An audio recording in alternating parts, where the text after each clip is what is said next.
जी आपका बहुत-बहुत स्वागत है बदलते रिश्ते के हिंदी पॉडकास्ट में।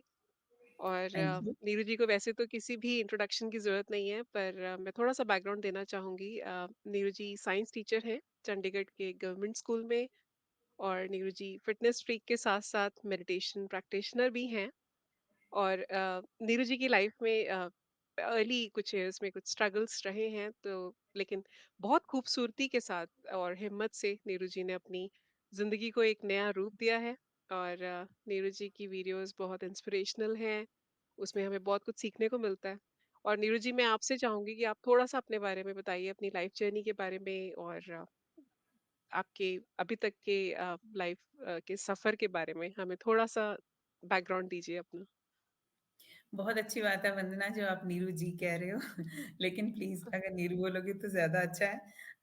हाँ जी। मीन्स अ, मेरे को ऐसा लग रहा है कि जैसे आप मुझे बहुत ज़्यादा कर्टियस हो रहे हो।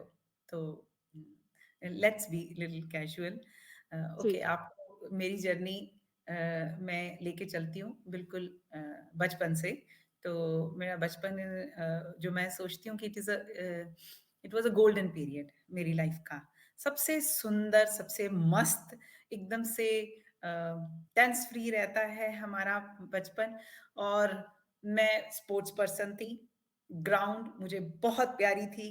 साइंस, मैथ्स मेरे पेरेंटल बैकग्राउंड है लाइक ऑल डॉक्टर्स, इंजीनियर्स तो पढ़ो, पढ़ो, पढ़ो, पढ़ो वो घर से मिलता था। लेकिन अगर दिल से पूछो तो एक डांस और एक sports. I was very bubbly child. So मेरा बचपन नेशनल लेवल की मैं स्पोर्ट्स में 3 टाइम्स नेशनल लेवल के लिए मैंने बास्केटबॉल और स्प्रिंटिंग की है। तो कभी चल के नहीं देखा था। हमेशा दौड़ती, उछलती, कूदती रहती थी। अ, और डांस छुप-छुप के करती थी बिकॉज़ बिल्कुल ऐसे अलाउड नहीं था इतना ज़्यादा ओपनली। दिल ही दिल में मैं तब हेलेन का डांस बहुत एडमायर करती थी। हेमा मालिनी अ, तो उस वक़्त तो ऐसा था कि ये वैम्प्स हैं और इनका डांस कॉपी करना इज़ समथिंग लाइक जो सोसाइटी में थोड़ा नीचे होंगी लेडीज़। हुँ। हाँ एंड जी। थैंक्स टू ये जो हमारी करीना कपूर की ब्रैकेट की हीरोइन्स, इन्होंने हीरोइन्स ने वो डांस करके खुद ही आइटम नंबर्स, इन्होंने जी। डांस को डांस बनाने की कोशिश की है। लाइक कि वो फोबिया वो जो एक स्टीरियोटाइप वो जो चीज़ थी, वो तोड़ दी उन्होंने। टैबू तोड़ दिया हाँ जी। कि ये इस तरह का डांस जो होगा वो गलत लेडीज़ करेंगी और इस तरह का डांस बड़ा डिसेंट वाला एक घाघरा पहन के, एक चोली पहन के, हुँ। वो एक या सूट पहन के वो एक घरेलू लेडीज़ करेंगी। सो ऐसा कुछ नहीं है। Dance is dance. Dance is like मेरे लिए तो passion rather it's a challenge कि आप किस तरह का डांस कितनी अच्छी तरह से निभा पा सकते हो। आप जब डांस में डूबते हो तो पूरा अपने आप को भूल जाते हो। उसके बाद में मैं अपने आप को बताऊँ कि हमारी एजुकेशन तो मेरी मैं कहूँगी कि कंप्लीट नहीं हुई। मैं बीएड कर रही थी जब मेरी शादी हो गई 20 साल में। फिर 8 साल हुए होंगे शादी के जो हस्बैंड की न्यूज़ का पता चला कि ये है now he is having a blood cancer और उनकी डॉक्टर्स ने 4 साल की दी थी। Though we tried a lot import करते थे medicine Glivec and that was very costly उस टाइम पर तो। अभी काफ़ी सस्ती हो गई है तब वो न्यू-न्यू आई थी। अ, और लेकिन जो उन्होंने टाइम दिया था वो उतना ही टाइम जी पाए that was CML chronic myeloid leukemia and so I was I will say कि 32 when he passed away at a very और अर्ली एज। हाँ जी। या आई वाज़ हाउसवाइफ देन मेरी 2 बेटियाँ, एक 4 साल और एक 10 साल की थीं और मीन्स दोनों स्कूल गोइंग थीं एंड देन फिर पकड़ी अपनी ज़िंदगी पकड़ी वहाँ से। पहले अपनी अ, ट्यूशन्स स्टार्ट की, तो ट्यूशन्स के साथ में फिर मैं अपनी जॉब ढूँढने की कोशिश कर रही थी क्योंकि इतने सालों के बाद में अब आप आए हो यंगस्टर्स को जल्दी मिल जाती हैं, तो इट वाज़ अ स्ट्रगल। फिर मुझे प्राइवेट स्कूल में मिल गई, फिर पेपर देते रहे तो कॉन्ट्रैक्चुअल में आ गए गवर्नमेंट में, फिर धीरे-धीरे प्रॉपर गवर्नमेंट जॉब भी मिल गई। तो जी। Now I am doing government की मैं साइंस टीचर हूँ। चंडीगढ़ में government senior secondary school Mauli Jagran में काम करती हूँ। बहुत खुश हूँ अपने स्कूल और अपने बच्चों के बीच में। मेरे उन स्टूडेंट्स के साथ में मेरी लाइफ़ बहुत खुश है। लाइक मुझे नहीं पता मैं उनको ज़्यादा दे रही हूँ कि वो मुझे ज़्यादा दे रहे हैं। हुँ, वेरी नाइस। मतलब आपने एक तरह से वो पीरियड्स जब काफ़ी सारे मुझे लगता है लोग थोड़े से हताश हो जाएँ, है ना? किसी के ऊपर अगर भगवान ना करे ऐसा टाइम कभी आए, तो काफ़ी लोग हताश होके शायद अपनी हिम्मत खो देते हैं। बहुत कुछ चीज़ें लाइफ में ऐसे आती हैं, कुछ रिश्तेदार भी मुझे लगता है ऐसे टाइम पे शायद थोड़ा-सा हाथ खींच लेते हैं। पर आपने बड़ी हिम्मत से वो टाइम अपना निकाला और आज मतलब आज अगर हम देखें तो आपको देखकर मुझे इतना लगता है अच्छा इतने मत लोग बोलो, इंस्पायर होते हैं। रोना आ मैं जाएगा। खुद इंस्पायर हुई, सच में हाँ, मैं आपकी वीडियोज़ देख के बहुत ज़्यादा मैं इंस्पायर हुई कि स्पेशली जब आपकी थोड़ी स्टोरी को भी जानते हैं ना, तो फिर पता चलता है कि नहीं देखिए, सब कुछ ऐसा नहीं होता कि लाइफ में स्ट्रगल्स अप एंड डाउन आते हैं। Life is like an ECG, ऊपर जाएगी, नीचे आएगी, मतलब स्ट्रेट लाइन आगे आ गई तो लाइफ खत्म हो जाती है। लेकिन आपने वो ऊपर-नीचे को बड़ा स्मूथ अपनी लाइफ में बनाया, तो मैं ये जानना चाहूँगी कि आप किसको अपनी इंस्पिरेशन मानते हैं? मतलब आप तो इंस्पिरेशन हैं, पर आपकी इंस्पिरेशन कौन है? मुझे एग्ज़ैक्टली नहीं मालूम, लेकिन थोड़े-थोड़े फैक्टर्स बहुत सारे हैं। अ, कोई एक फैक्टर नहीं मैं कह सकती कि है, क्योंकि एक से मैंने एक चीज़ ली है और दूसरी चीज़ हो सकती है उसकी मुझे बिल्कुल पसंद ना हो। दूसरी चीज़ मैंने किसी और से ली है और इट्स लाइक सब कुछ आपके अंदर होता है और वो ट्रिगर करने वाले आपके जो मिलते हैं। मेरी माँ, मुझे मेरी मदर के साथ में ऐसा नहीं है कि भी पूरा स्मूथ है, कुछ मैं उनके साथ में कंट्राडिक्ट भी करती हूँ। अ, जैसे अ, वो मेरे ब्रदर के साथ हैं अब यूएस में, मेरे ब्रदर की फैमिली के साथ रह रहे हैं, मेरी भाभी बहुत अच्छी है, लाइक 86-87 इयर्स के बुजुर्गों को पूरा बच्चों की तरह पाल रहे हैं दोनों मेरे भाई-भाभी। मैंने पहले अपने पास रखे थे जब मेरे बच्चे छोटे थे। 5-6 साल मेरे मम्मी मेरे पास रहे थे। बट वो रहने को तैयार नहीं थे। दे वर डूइंग ड्यूटी। मतलब कि ये दिमाग है उनका कि यहाँ पर मैं बेटी का घर है तो ड्यूटी करने आई हूँ क्योंकि इसके हस्बैंड की डेथ हो गई और इसके बच्चों के लिए मुझे मेरी ज़रूरत है, मेरा सर्विस देने की ज़रूरत है। मेरे मम्मी-पापा दोनों नहीं आए।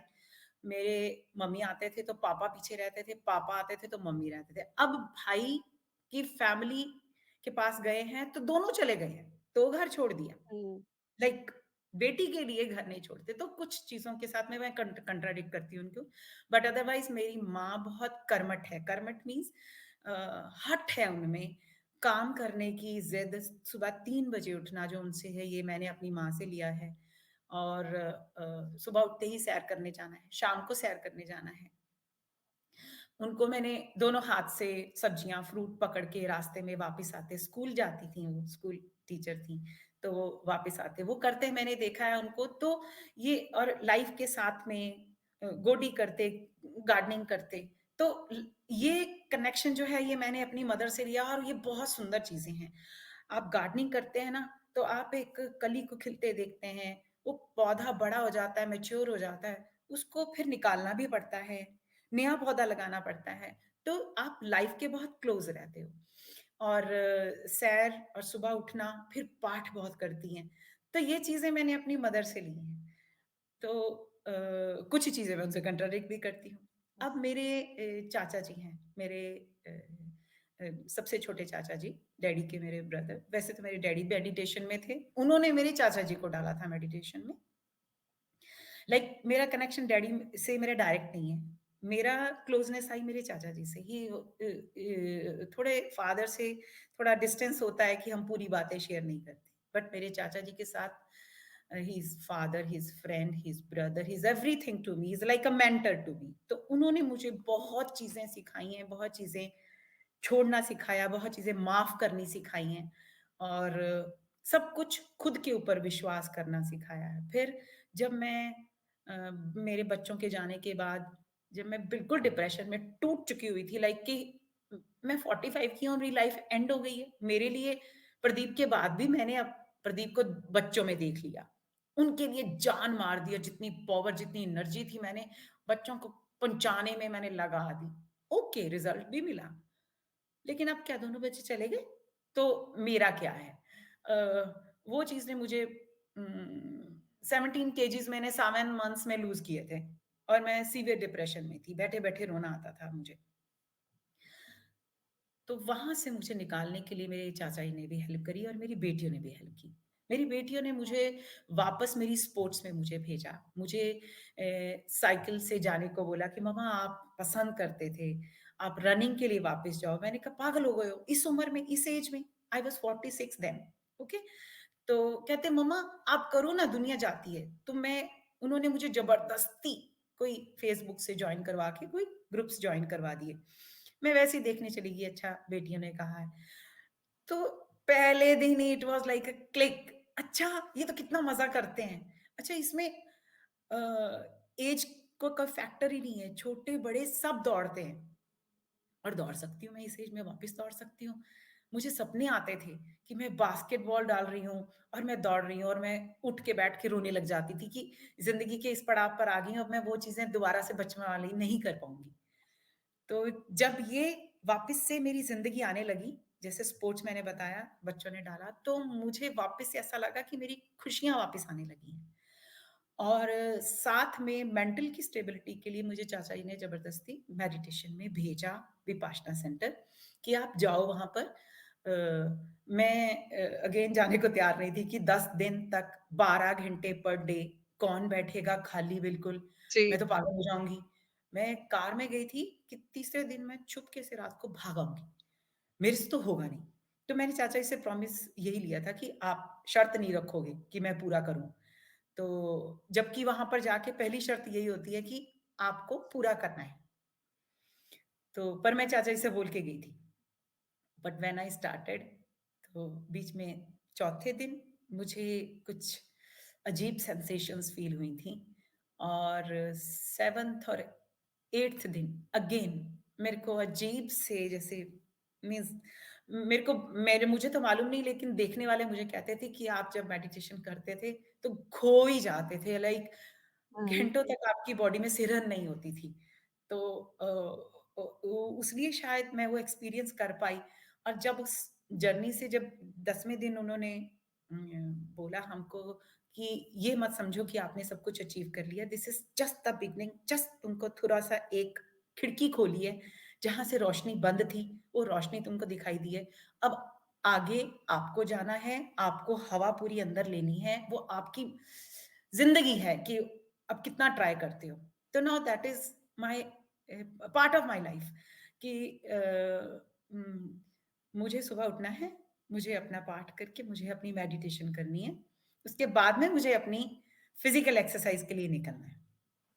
पहले मेंटल स्टेबिलिटी, फिर फिज़िकल स्टेबिलिटी, फिर अपना कर्म, जो स्कूल और फिर दुनिया। जब तक आप अंदर से स्टेबल नहीं हो, आप अंदर से अपना नहीं देख पा रहे हो, आप किसी को नहीं देख सकते। ड्रामा कर लो आप जितना मर्ज़ी, लेकिन आप रियल में जी, हेल्प किसी की नहीं कर पाओगे। तो ये मैंने खुद ज़िंदगी से रियलाइज़ किया है। मुझे लगता था कि मैंने जी, बेटियाँ कर दी, मैंने उनका कर दिया, मेरे को कोई बात नहीं, मेरा कोई बात नहीं।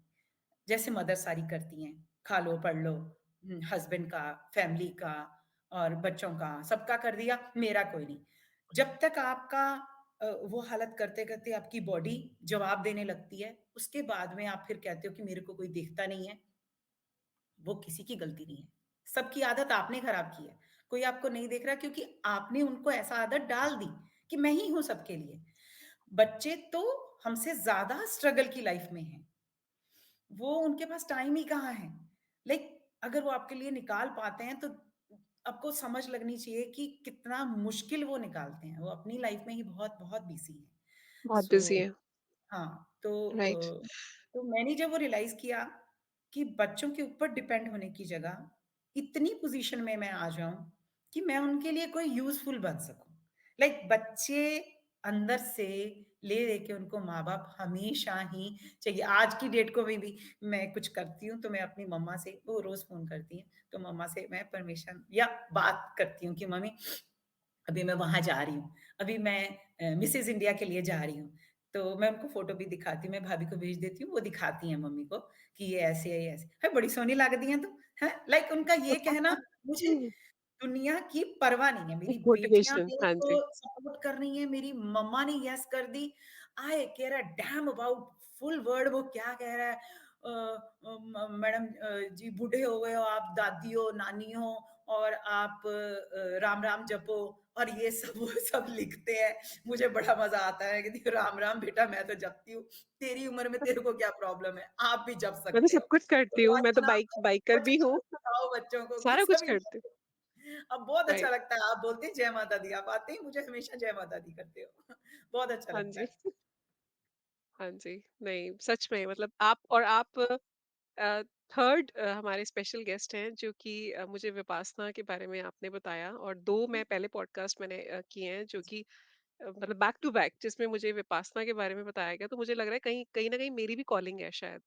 होता है ना कई बार आपको एक कॉलिंग आती है भगवान की तरफ से, इशारा मिलता है, तो मुझे लगता है कि शायद मेरे पास भी वो इशारा आ रहा है और विपासना के वरना कभी सेंटर्स तो मत हर जगह है। समझना कि तुम्हारे पास टाइम नहीं है। लाइक जी, टाइम कभी नहीं होगा ज़िंदगी में, कभी होगा ही नहीं आपके पास ज़िंदगी में। हाँ जी। आपको जब भी आ गया बस बुक करो और उसके बाद में सब सॉर्टेड आउट हो जाता है। कोई मोबाइल की ज़रूरत नहीं, कोई नेट की ज़रूरत नहीं, कोई लैपटॉप, कोई टीवी, कोई कुछ किसी चीज़ की ज़रूरत नहीं है। आपको रियल में लाइफ़ में आप सिर्फ़ आपको स्टेबल करने की ज़रूरत है और जो आपको अच्छा लगे वो करना चाहिए और उम, प्रदीप के बाद मुझे लगा था ज़िंदगी पूरी खत्म है। अब कुछ नहीं हो सकता like I was a housewife and he was such a nice husband कोई भी प्रॉब्लम होती थी, मैं हूँ ना। मैं कहा मैं हूँ ना पिक्चर बाद में आई है और प्रदीप मेरे को पहले से ही कहते थे, मैं हूँ ना लाइक मैं हुँ, चिल्ला-चिल्ला के, रो-रो के बोलती थी कि अब वो कहाँ है आपका मैं हूँ ना। हुँ, जब मुझे प्रॉब्लम आती है वो मैं हूँ ना मुझे सुनना है, वो कहाँ हुँ, हो? तो फिर कहीं से आवाज़ आई कि अब यहाँ से बोलना पड़ेगा खुद तुम्हें ही कि बनना। मैं हूँ ना, मैं खुद के लिए हूँ, मैं हूँ। सो वो हुँ, कब जब आप खुद के लिए करते हो तो आपके लिए अपने आप ही रास्ते भी निकलते हैं। तो ड्रीम भी आ जाते थे कि हाँ, मैं हूँ ना और सचमुच में अगले दिन कोई ना कोई हेल्प कैसे-कैसे या कोई रास्ता खुद ही आप अपने आप निकाल लेते हो और सब सॉर्ट आउट हो जाता है। कोई अच्छा, कोई बुरा ढंग से किसी की दया से, किसी की मदद से, किसी के मतलब कि अ, बहुत ज़्यादा तरस खा के अगर वो बहुत अच्छी काइंड की ज़िंदगी अगर आपने ले भी ली ना, उसका मज़ा नहीं है। उससे कहीं कम लेवल की ज़िंदगी आपने खुद अपनी मेहनत से ली है, वो ज़्यादा मज़ेदार है। उसमें स्माइल भी आपकी बड़ी रहती है।